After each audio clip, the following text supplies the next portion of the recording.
الحمد لله الذي لم يتخذ ولدا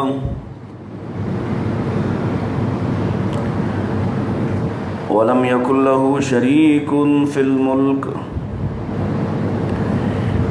ولم يكن له ولي من الذل وكبره تكبيرا. الحمد لله الذي علم بالأنعام وحرم الحرام الذي خلق كل شيء وخلق الإنسان والأنعام.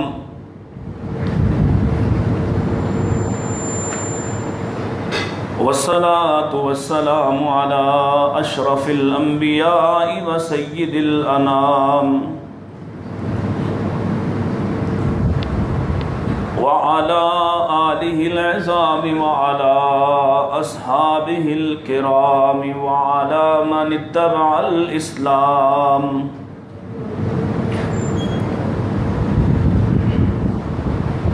اللهم صل على محمد وعلى آل محمد كما صليت على إبراهيم وعلى آل إبراهيم إنك حميد مجيد. اللهم بارك على محمد وعلى آل محمد كما باركت على إبراهيم وعلى آل إبراهيم إنك حميد مجيد.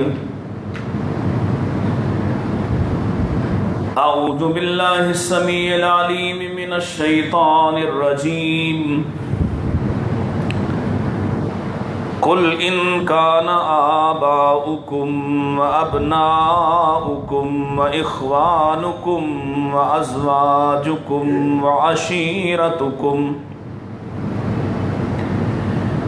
وعشيرتكم وأموال اقترفتموها وتجارة تخشون كسادها ومساكن ترضونها أحب إليكم من الله ورسوله وجهاد في سبيله فتربصوا حتى يأتي الله بأمره والله لا يهدي القوم الفاسقين. إن أحسن الحديث كتاب الله وخير الهدي هدي محمد صلى الله عليه وسلم وشر الأمور محدثاتها كل محدثة بدعة وكل بدعة ضلالة وكل ضلالة في النار. الحمد لله، تعریفات، تسبیحات، تحلیلات و تکبیرات اللہ سبحانہ و تعالی کے لیے جس کے بے شمار انگنت لاتعداد احسانات ہیں، جو حقیقی احسان کرنے والا ہے اور ایسا محسن ہے جو کبھی اپنے ممنون احسان کو شرمندہ نہیں کرتا،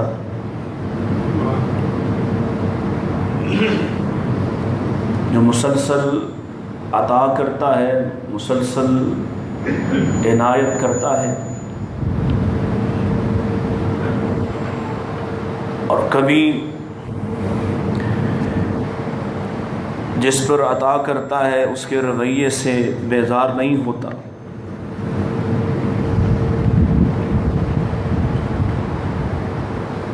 وہ اپنے بندوں سے محبت کرتا ہے اور انہیں بار بار مواقع عطا کرتا ہے،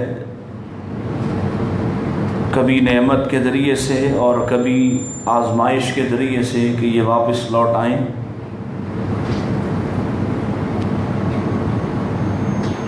اس سے دعا ہے وہ ہمیشہ ہمیں اپنا محتاج رکھے اور ہر قسم کی محتاجی سے محفوظ کر دے۔ درود و سلام امام الانبیاء حضرت محمد مصطفیٰ صلی اللہ علیہ وسلم پر۔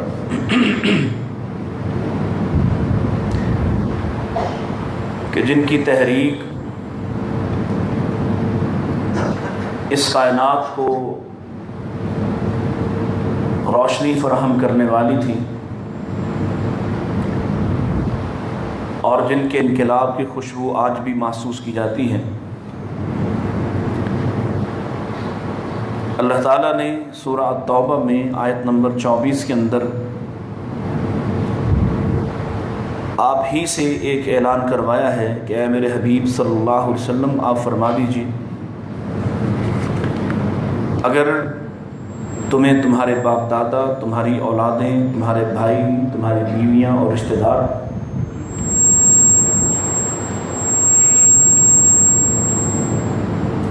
تمہارے وہ اموال جو تم بچا بچا کر سین کر رکھتے ہو تجارت جس کے نقصان سے ڈرتے ہو، اور وہ گھر جو تمہاری مرضی اور منشا کے مطابق بنائے جاتے ہیں، تمہارے بڑے محبوب ہیں، اگر وہ تمہیں اللہ، اس کے رسول اور اسلام یعنی اس کے طریقہ جہاد سے محبوب ہو گئے، پھر انتظار کرنا کہ اللہ کا فیصلہ آ جائے، یعنی اس کا عذاب آ جائے، اور اس کے عذابوں میں سے ایک دنیاوی عذاب یہ ہے کہ وہ واللہ لا یہدی القوم الفاسقین، وہ فاسقوں کو ہدایت نہیں دیتا ہے۔ جب وہ کسی کو فاسق قرار دے دے اور پھر اس پر ہدایت کے دروازوں کو بند کر دے تو دنیا میں اس سے بڑا اور کوئی عذاب نہیں ہوتا ہے، کیونکہ بڑے بڑے عذابات کے ذریعے سے بھی اللہ تعالیٰ ارشاد فرما رہے ہیں ظہر الفساد فی البر والبحر بما کسبت ایدی الناس، یہ جو زمین پر فساد پھیلا ہے، خشکی پر، تری پر، یہ انسانوں کا ہی کیا ہوا ہے، اور ہم اس لیے یہ مختلف طرح کا فساد، یہ مختلف طرح کی پریشانیاں، مصائب، مصیبتیں، زلزلے، آفتیں اس لیے بھیجتے ہیں لِيُذِيقَهُمْ بَعْضَ الَّذِي عَمِلُوا، تاکہ ایک دوسرے کے برے اعمال کا تم ذائقہ چکھو، اور دوسرا مقصد کیا ہوتا ہے وَلَعَلَّهُمْ يَرْجِعُونَ، اللہ یہ چاہتا ہے کہ تم زلزلوں سے خائف ہو کر، ڈر کر اور اپنے انجام کی فکر کر کے واپس لوٹ آؤ۔ تو جب کبھی صحت و عافیت، آسودگی، خوشحالی میں بھی وہ واپسی کا راستہ بند کر دے تو یہ سب سے بڑا عذاب ہے، کیونکہ وہ تو دنیاوی عذابات بھی اس لیے بھیجتا ہے، مصائب بھی اس لیے بھیجتا ہے وَلَعَلَّهُمْ يَرْجِعُونَ کہ تم لوٹ آؤ، تم پلٹ آؤ، تم میری ساتھ اپنے تعلقات کو استوار کر لو۔ وہ کتنا راندہ درگاہ ہوگا جس کو وہ واپسی کا راستہ بھی نہیں دینا چاہتا ہے، اور وہ کون ہے؟ وہ شخص ہے جس کی محبتوں میں، جس کی چاہتوں میں، جس کی ترجیحات میں پہلے نمبر پر اس کی اولاد آ جائے، اس کے ماں باپ آ جائیں، اس کے بہن بھائی آ جائیں، اس کے رشتہ دار آ جائیں، اس کا مال منال آ جائے، اس کا اقتدار، اس کی خواہشات آ جائیں۔ وہ شخص جو رسول اللہ صلی اللہ علیہ وسلم کو، اللہ کو اور دین اسلام کو دوسرے نمبر پر بھی رکھتا ہو، اللہ کے فیصلے کے مطابق وہ فاسق ہے، اور فاسق کے لیے پہلا عذاب جس کا ذکر کیا گیا ہے وہ یہ ہے کہ اللہ اس سے ہدایت کے راستے کو روک دیتا، بند کر دیتا ہے۔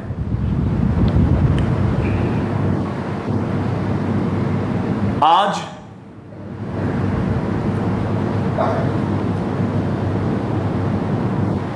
محترم وزیر اعظم صاحب نے ایک تقریر فرمائی ہے کچھ دن پہلے، اور بہت سارے لوگوں کو اعتراض ہوتا ہے، اختلاف ہوتا ہے، ہونا چاہیے، ان کی جماعت ہے، ان کی سیاسی پارٹی ہے، ان کی محبتیں ان کے ساتھ وابستہ ہیں، اور وہ چاہتے ہیں کہ کبھی کوئی چاہتا ہے عمران خان کے خلاف بات نہ ہو، کوئی چاہتا ہے نواز شریف کے خلاف بات نہ ہو، کوئی کسی اور کے بارے میں چاہتا ہے کہ اس کے خلاف بات نہ ہو، ہمارا بھی کوئی مقصد نہیں ہوتا کسی کے خلاف بات کرنے کا. جہاں ہم جیسے ناکاروں کو اللہ نے کھڑا کر دیا ہے، اب اس مسند کی ایک امانت ہے، اور وہ امانت یہ ہے کہ جان جاتی ہے تو جائے، تعلقات جاتے ہیں تو جائیں، اللہ، اس کے رسول اور دین اسلام کا دفاع ہر صورت میں ہوگا، کسی کو اچھا لگے برا لگے. مجھے یاد ہے جب نواز شریف نے کراچی میں کہا ہندوؤں کے ساتھ یکجہتی کا اظہار کرتے ہوئے کہ ہمارا تمہارا خدا ایک ہے، تو اسی ممبر سے ہم نے یہ صدا اٹھائی تھی کہ ہمارا تمہارا خدا ایک نہیں ہو سکتا، اور نہ ہی ہماری تمہاری زندگی کبھی ایک جیسی ہے، اور نہ ہی ہمارا تمہارا انجام ایک جیسا ہو سکتا ہے. بہت سارے لوگوں کو اختلاف ہوا، پریشانی ہوئی. میرے لیے یہ پریشانی نہیں ہے. میرے لیے پریشانی تب ہو، اور آپ کے لیے بھی پریشانی تب ہونی چاہیے جب مقاصد واضح نہ ہوں. آج میں اگر عمران خان کی کسی بات پر رسپونڈ کرنا چاہتا ہوں، رد عمل دینا چاہتا ہوں، تو اس کا سبب اس کی سیاسی مخالفت نہیں ہے. وہ کیا کرتا ہے، کیا کچھ کر رہا ہے، کیا کچھ کرنے والا ہے، ہمیں اس سے غرض ہی نہیں ہے. لیکن جہاں جس وقت وہ دین اسلام، شاعر اسلام، مقدسات اسلام، صحابہ کرام، جس پر بھی وہ اپنی نازیبا بات کرے گا، ناروا بات کہے گا، جہالت پر مبنی کوئی بات کہے گا، ہمیں جواب دینا پڑے گا. اور اس جواب پر اگر کسی کو تکلیف ہوتی ہے تو میرے پاس اس کا کوئی علاج نہیں، کیونکہ میں آپ کو جواب دے نہیں، آپ سے بڑھ کر اللہ کے ہاں جواب دے. اس نے اپنی ناواقفیت کی بنیاد پر کہا، جہالت کی بنیاد پر کہا، یا کسی بغض کی بنیاد پر، یہ تو وہ جانے. ہمارے سامنے جو بات آئی ہے کہ اس نے ایک بات کہی ہے کہ بدر والے دن 313 رہ گئے اور باقی ڈر گئے تھے. اس نے یہ کہا ہے کہ احد میں نبی پاک علیہ السلام کی صحابہ نے نافرمانی کی ہے. مال غنیمت کے مال کو سمیٹنے کے الفاظ کی بجائے یہ کہا کہ لوٹ مار میں مصروف ہو گئے، بزدلی دکھائی ہے.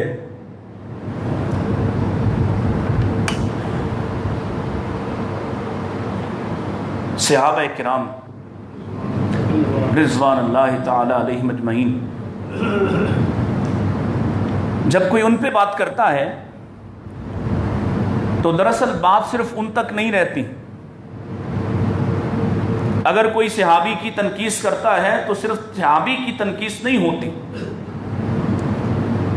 اگر کوئی بات سیدنا علی رضی اللہ تعالیٰ عنہ کے حوالے سے ناروا کہی جائے گی تو بات صرف علی کی نہیں ہوگی. اگر بات عثمان کے خلاف ہوگی تو بات صرف عثمان کی نہیں رہتی. صحابہ کے بارے میں اللہ کے نبی علیہ الصلوۃ والسلام نے ایک معیار ارشاد فرما دیا، اور وہ معیار یہ ہے،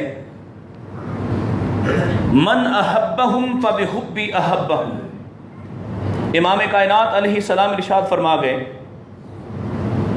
جو ان سے محبت کرتا ہے دراصل وہ ان کی محبت کی وجہ سے نہیں، میری محبت کی وجہ سے ان سے محبت کرتا ہے.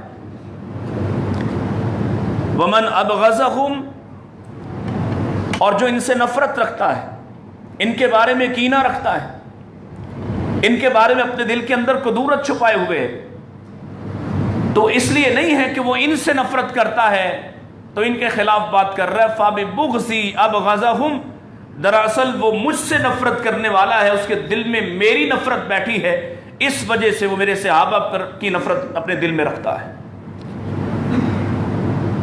یہ معیار ہے.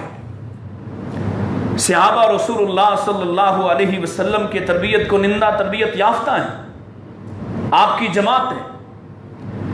صحابہ کے بارے میں عفا اللہ عنہم کا وسیع پیمانہ اللہ نے جاری کر دیا کہ ان سے جو بھی بھول چک ہوئی، جو بھی خطا ہوئی، اللہ نے ان کو معاف کر دیا ہے۔ صحابہ سراپا اطاعت ہیں۔ صحابہ ان کے بارے میں اگر کوئی یہ شخص سمجھتا ہے کہ وہ بزدلی دکھانے والے ہیں تو اس سے بڑا خائن اور بددیانت کوئی نہیں جس نے صحابہ کا حق ادا نہیں کیا ہے۔ اور پھر غزوہ احد اور بدر، ان لڑنے والوں کے بارے میں اگر کوئی یہ سمجھتا ہے، اور اصل میں میری یہ بات سوشل میڈیا کے ذریعے بھی سنی جائے گی، آپ کے ذریعے بھی، اور کچھ مخصوص لکھنے والے بھی، پہنچانے والے بھی پہنچے ہوں گے، پوری توجہ سے اور پورے یقین سے میری بات کو سن لیجئے۔ ہم نے کبھی فرقہ واریت کی آگ کو بھڑکانے کی کوشش نہیں کی ہے، لیکن یہ سارے اعتراضات شیعی اعتراضات ہیں، شیعہ کے اعتراضات ہیں۔ یہ وہ نفرت ہے جو شیعہ نے پھیلائی ہے کہ صحابہ مال لینے آئے تھے، وہ بزدل تھے معاذ اللہ، یہ ان کا پھیلایا ہوا زہر ہے جو آج اہل سنہ کے لوگوں کے اندر بھی سرایت کر چکا ہے۔ اور ان کی زبانوں سے آپ ایک نئی کیفیت دیکھیں گے کہ اگر کوئی ہمارا مقتدر عمران خان ہو یا کوئی اس سے پہلے والا، کوئی ہمارا مقتدر آدمی، کوئی ہمارا مقبول لیڈر جب اسلام کے خلاف، شاعر اسلام کے خلاف، داڑھی کے خلاف، برقعے کے خلاف، حجاب کے خلاف، پردے کے خلاف بکواس کرتا ہے، تو بجائے اس کے کہ شاعر اسلام کا دفاع کیا جائے، نبی پاک کا دفاع کیا جائے، صحابہ کا دفاع کیا جائے، آپ دیکھتے ہیں ایک نئی نسل تیار ہو چکی جو ان لیڈروں کا دفاع تو کرنا فرض سمجھتی ہے اور اللہ، اس کے رسول اور اسلام کا دفاع کرنا جانتی نہیں ہے۔ آج بھی یہی ہو رہا ہے کہ اس سے غلطی ہوئی ہے، چلے میں اس پر کوئی فتویٰ نہیں لگاتا، اور نہیں لگانا چاہیے ہمیں گستاخی کا فتویٰ، ہم سمجھتے ہیں کہ اس سے غلطی ہو گئی، یہ اسے بھی ماننا چاہیے کہ نہیں؟ اسے توبہ کرنا چاہیے کہ نہیں؟ اسے رجوع کرنا چاہیے کہ نہیں؟ اس کا ماخذ، اس کے علمی ماخذ جہاں سے اس نے سیرت کو پڑھا ہے، یہ مستشرقین کے اعتراضات ہیں۔ مستشرق کون ہوتا ہے؟ لمبی بحث ہے، مختصراً یہ کہ وہ یورپین، وہ غیر مسلم جو اسلام کو صرف اس لیے سیکھتے، پڑھتے، لکھتے تاکہ اسلام کے اندر اعتراضات اٹھائیں۔ یہ یورپین کی کتابوں کو پڑھ کے جب تم سیرت کو جاننا چاہو گے، جب نبی کے بدر و احد کے باب کس سے گزرو گے تو اسی طرح کے اعتراضات اٹھاؤ گے۔ اور کاش تم نے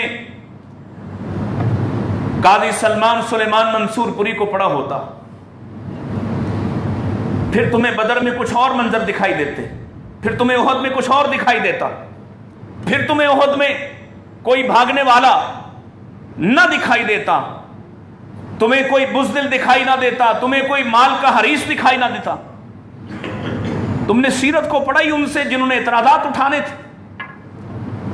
قاضی سلمان سلیمان منصور پوری رحمہ اللہ جج تھے ہندوستان میں، اور سیرت لکھنے کے لیے جو معیار حضرت امام بخاری نے اپنایا وہی معیار حضرت قاضی سلمان سلیمان منصور پوری نے اختیار کیا۔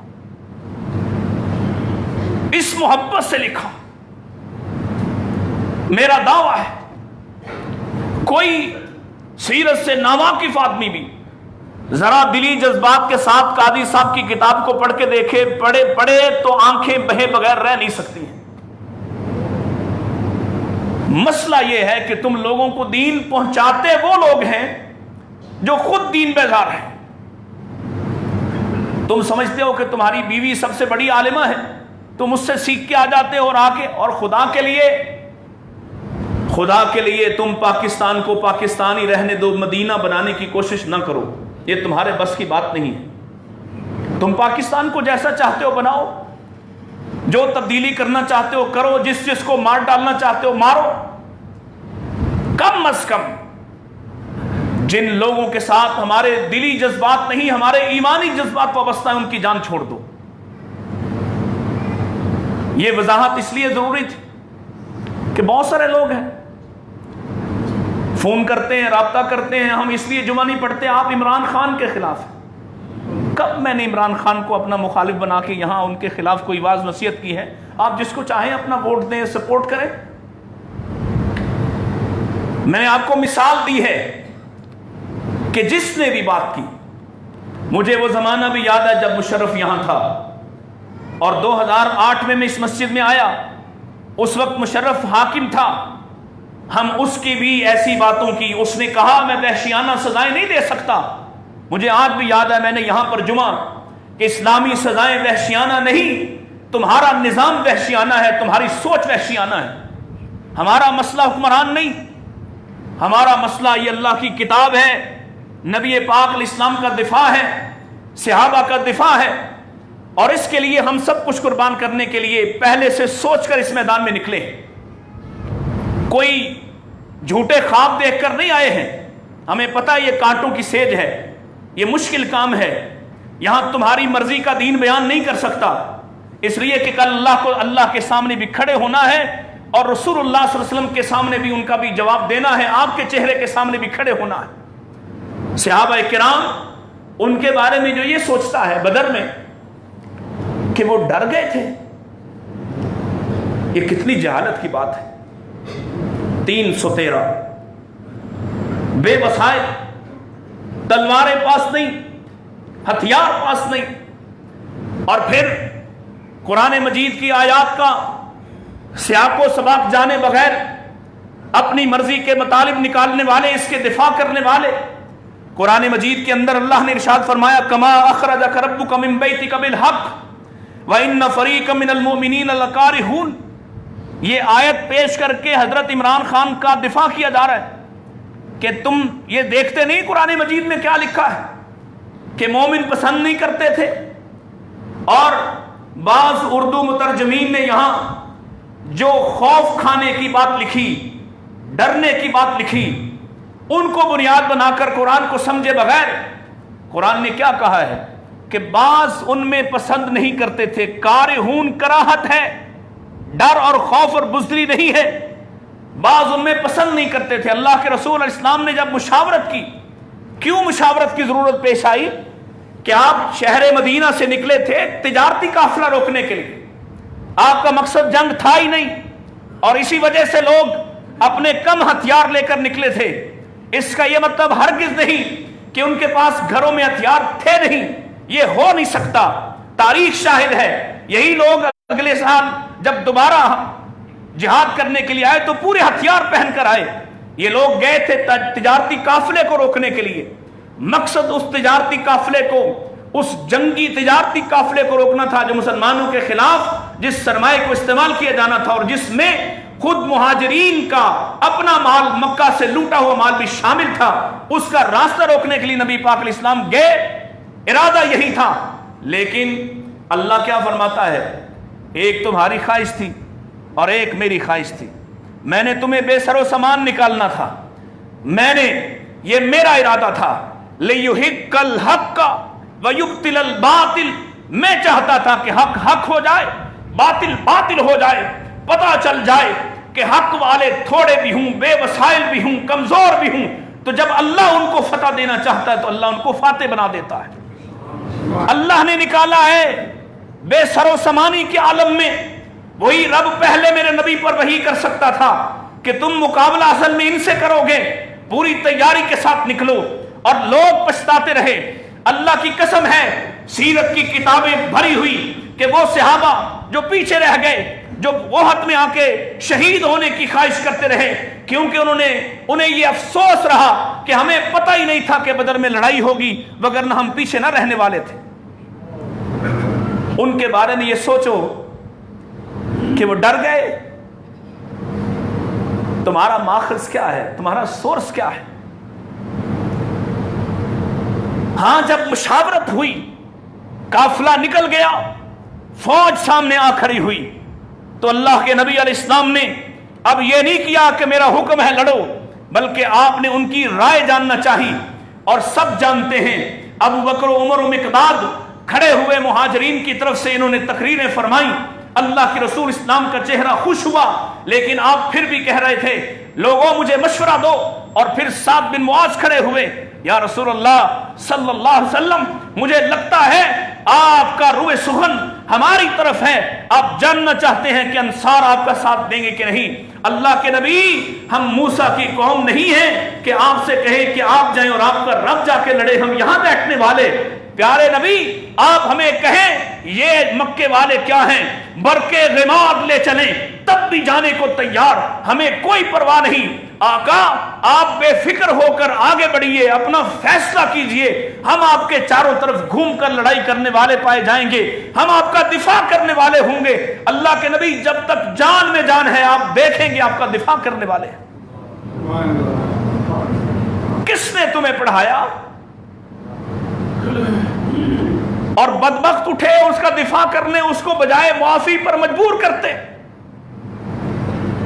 دفاع کرتے ہیں، کہتے ہیں قرآن میں ہے، قرآن میں ہے کہ وہ جھگڑا کر رہے تھے اور ایسے کانما یساقون للموت، جیسے موت کی طرف دھکیلے جا رہے ہو. ہاں اللہ نے ان کی دلی کیفیات بیان کی ہے کہ اتنے بڑے دشمن سے اچانک مقابلہ، دلی طور پر کچھ پریشانی ہوئی، میرے رب نے ان پر آسمان سے بارش نازل کی، ان کو نیند عطا فرمائی اور ان کے دلوں کو ایسا ثابت قدم کر دیا، ان کے سامنے کافروں کی تعداد کو کم کر دیا.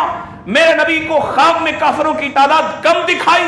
میرے نبی کی دعا مان کر سن کر 1000 فرشتہ ان کے دلی استقامت کے لیے اتار دیا.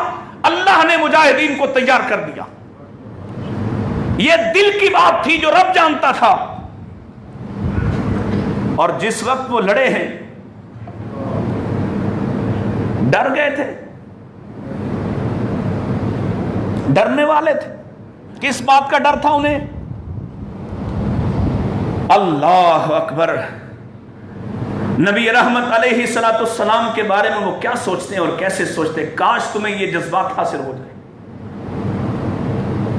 سعد بن معاذ رضی اللہ عنہ مشورہ دیتے ہیں، یا رسول اللہ صلی اللہ علیہ وسلم آپ کے لیے عریش کا مقام بنانا چاہیے، اونچی جگہ پر آپ کے لیے ایک مرکز بنانا چاہیے.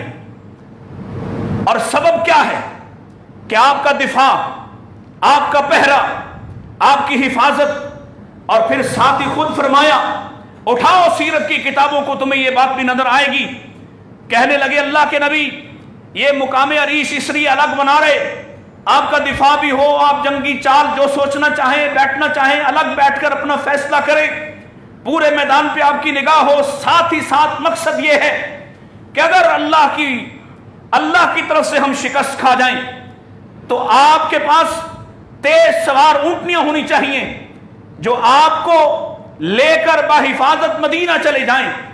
اللہ کے نبی جو مدینہ میں رہ گئے، اللہ کی قسم وہ ہم سے زیادہ آپ سے محبت کرنے والے ہیں، وہ ہم سے زیادہ آپ کا دفاع کریں گے. وہ تو اپنے مرنے کے بعد بھی نبی کی حفاظت کا سوچنے والے تھے. بزدلی کیسی، اپنی موت کے بعد نبی علیہ السلام محفوظ رہیں یہ سوچتے تھے. وہ یہ کیا بدبخت لوگ ہیں. کسی سے پوچھ ہی لو، معاملہ بجٹ کا ہے تو بجٹ پر رہو، معاملہ تمہارے دشمن سیاسی جماعتوں کا ہے تو ان پہ رہو.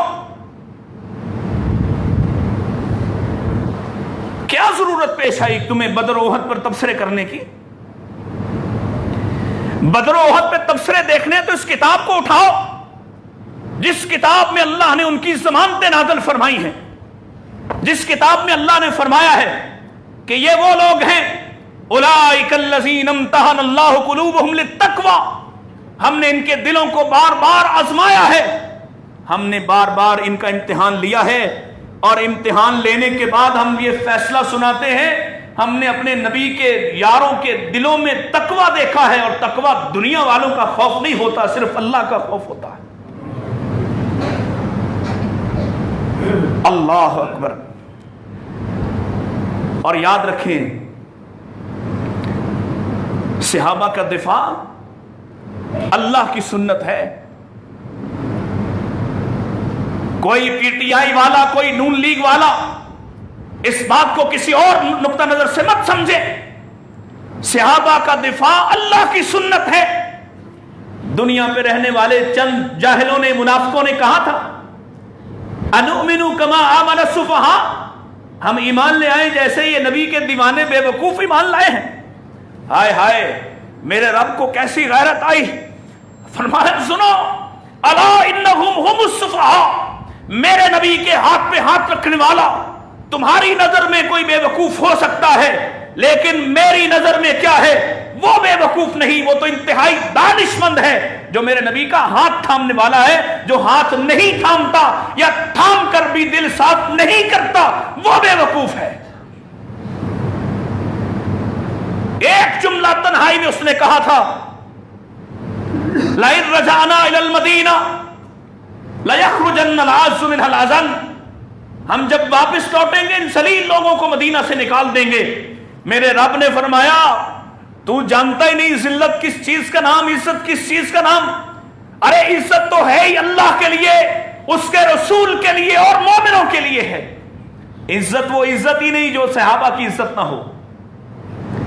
اللہ کی سنت ہے، نبی پاک کی سنت ہے، ائمہ اسلاف کی سنت ہے، ایمان اور ایمانداروں کی سنت ہے صحابہ کا دفاع کرنا. اور صحابہ کے بارے میں کوئی بھونکے اگر شیعہ کے اعتراضات کو اٹھا کر اپنی زبان سے نکالے تو ہم نہیں چھوڑیں گے. کوئی محبت آڑے نہیں آ سکتی کہ اللہ نے یہ ارشاد فرمایا اگر تمہیں میرے رسول سے بڑھ کر کسی اور چیز سے محبت ہے تو پھر تم فاسق ہو، مومن ہو سکتے. صحابہ کی محبت نبی پاک کی محبت ہے، اور صحابہ کی محبت کا تقاضا ہے کہ ان کے بارے میں حقائق کو واضح کیا جائے. بدر کیسی جنگ تھی، اللہ اکبر. آؤ ذرا دو چار مثالیں میں بدر کی دے کر پھر میں احد کی طرف پڑھنے والا ہوں. کہتے ہیں کہ وہ ڈر گئے. ایک شخص کا نام پیش کر دو جو بدر سے ڈر کر پیچھے رہا ہو، اور میں تمہیں 100 سے زائد صحابہ کے نام بتا سکتا ہوں جنہیں افسوس رہا کہ ہم بدر میں شریک نہ ہوئے. کیوں؟ جب اہل بدر نے کافروں کو مار ڈالا اور اہل بدر مال غنیمت نہیں، اہل بدر کو جب یہ فضیلت حاصل ہوئی کہ کائنات کے امام فرماتے ہیں بدر والو تمہیں مبارک ہو، اللہ نے تمہاری طرف جھانک کر دیکھا ہے اور تمہارے